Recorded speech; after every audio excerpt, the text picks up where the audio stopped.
Bonsoir à tous. Les touristes affluent dans la commune des Planches-Pré-Arbois dans le Jura. En cause, la cascade des Tuffes qui en séduit plus d'un. Et pour éviter le tourisme de masse, le village a pris une décision radicale. La voiture est désormais interdite. Depuis lundi, des poteaux ont été aménagés pour éviter le stationnement des véhicules. Les parkings ont également été condamnés. À la place, une navette gratuite a été mise en place. Elle circule tous les jours en continu. Le début d'un nouveau week-end de départ en vacances. Journée très dense sur les routes. Bison futé voie rouge en Bourgogne-Franche-Comté dans le sens des départs et ce sera la même chose demain. Un village itinérant consacré à la prévention des noyades était installé ces 2 derniers jours sur la plage d'Arc-sur-Tille et au lac de Quire à Dijon. Avec le retour des fortes chaleurs et des vacances scolaires, la fréquentation des espaces de baignade augmente et les risques de noyade aussi, malgré la surveillance.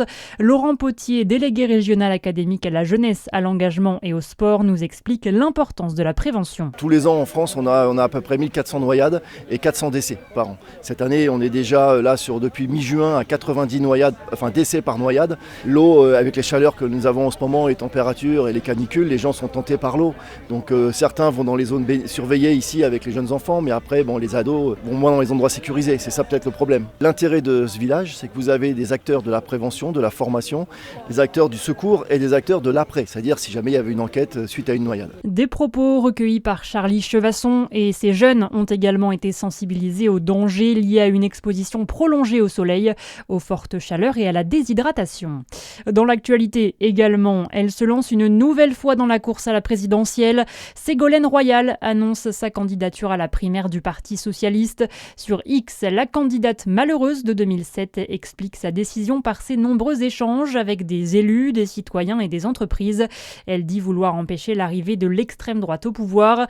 Les militants du PS ont choisi de désigner leur candidat à la présidentielle de 2027 par une primaire fermée au mois d'octobre, réservée aux adhérents du parti et de ses proches organisations politiques. En sport, le foot, le DFCO poursuit sa préparation pour le début de saison à venir. Installé du côté de Vichy, depuis mercredi, les Dijonais terminent leur stage par un match amical contre le Puy, une équipe qui évolue en Ligue 3. Coup d'envoi demain à 17h. Qui affrontera les Bleus en demi-finale de la Coupe du Monde? L'Espagne et la Belgique se font face ce soir à Los Angeles en quart de finale. Et puis on termine avec du cyclisme. C'est le Belge Tim Merlier qui s'impose dans cette 7e étape du Tour de France. Il triomphe au terme d'un sprint sous haute tension qui s'est terminé à Bordeaux. Il décroche sa 4e victoire sur le Tour. Le maillot jaune, lui, reste sur les épaules du Slovène. Tadej Pogačar est en tête du classement général. Voilà pour l'essentiel de votre actualité. Très bonne soirée sur Fréquence Plus.